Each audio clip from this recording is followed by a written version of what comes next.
Hi అండి, అందరూ బాగున్నారా? కుమారి ఆంధ్ర రుచులకి స్వాగతం.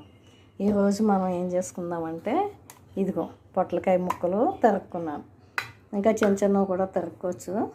చిన్నగా తరుక్కున్నాను.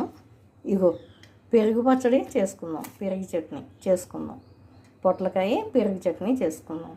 దీనికి కావాల్సినవి ఏమేంటంటే ఒక కప్పుడు పొట్లకాయ ముక్కలు తీసుకున్నాను, కొంచెం సాల్ట్, కొన్ని ఏమో ఉడికేటప్పుడు వేస్తాను, తర్వాత కొంత పెరుగులో వేస్తాను. ఉడికేటప్పుడు ఇదిగో ముక్కలకు పట్టాలి కదా, కొంచెం వేస్తాను. ఇది కొంచెం పెరుగు చట్నీలో వేస్తాను, పెరుగులో వేస్తాను. కరివేపాకు, కొత్తిమీర, పచ్చిమిర్చి, పసుపు, ఇగో మినప్పప్పు, శనగపప్పు కూడా వేసుకోవచ్చు. నేను తీసేసాను. శనగపప్పు, ఆవాలు, జీలకర్ర, 2 ఎండుమిర్చి వేసాను. ఇక్కడ చిన్నవి 2 పచ్చిమిర్చి వేసాం కదా, ఈ కారం సరిపోతుంది. ఈ కప్పుడు పెరుగు ఫస్ట్గా ఏం చేసుకోవాలంటే కుక్కర్లో పెట్టి 2 విజిల్స్ తెప్పించేసుకుందాం. ఇదిగో కుక్కర్లో స్టవ్ వెలిగించి కుక్కర్ పెట్టి 2 విజిల్స్ తెప్పించేసుకుందాం.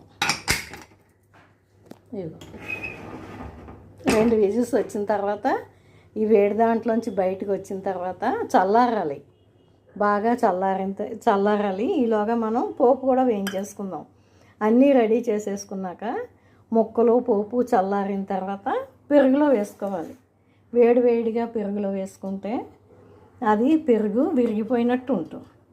పొట్లకాయలు కూడా హెల్త్కి మంచిది కదా, ఫైబర్ ఉంటుంది, పీచు ఉంటుంది కాబట్టి ఫైబర్ వస్తుంది, బ్లడ్ పడుతుంది, హార్ట్కి అన్నింటికి కూడా చాలా బాగుంటుందని చెప్తున్నారు కదా. మనం కూడా ట్రై చేద్దాం, మీరు కూడా ట్రై చేయండి. నా వీడియోలన్నీ ప్లీజ్ లైక్ చేసి సబ్స్క్రైబ్ చేసి బెల్ ఐకాన్ నొక్కండి. ఇదిగోండి పెరుగులో ఉప్పు, పసుపు కలిపేసి రెడీగా పక్కన పెట్టుకున్నాను. పోపు వేయించేసాను, అన్నీ చూపించాను కదా, అన్నీ వేయించేసాను, పక్కన పెట్టుకున్నాను. ఇదిగో పొట్లకాయలు నీళ్లు తీసేసి, వాటర్ తీసేసి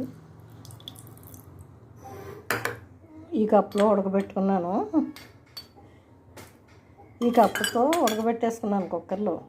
చల్లారడం కోసం ఈ పెరుగు కప్పులో వేసేసాను. చల్లారాక ఇందులో వేసేసుకోవడం ఈ పోపు, ఇది ఇగో కొత్తిమీర, పచ్చిమిర్చి, ఇంకా ఇంకొంచెం ఉప్పు.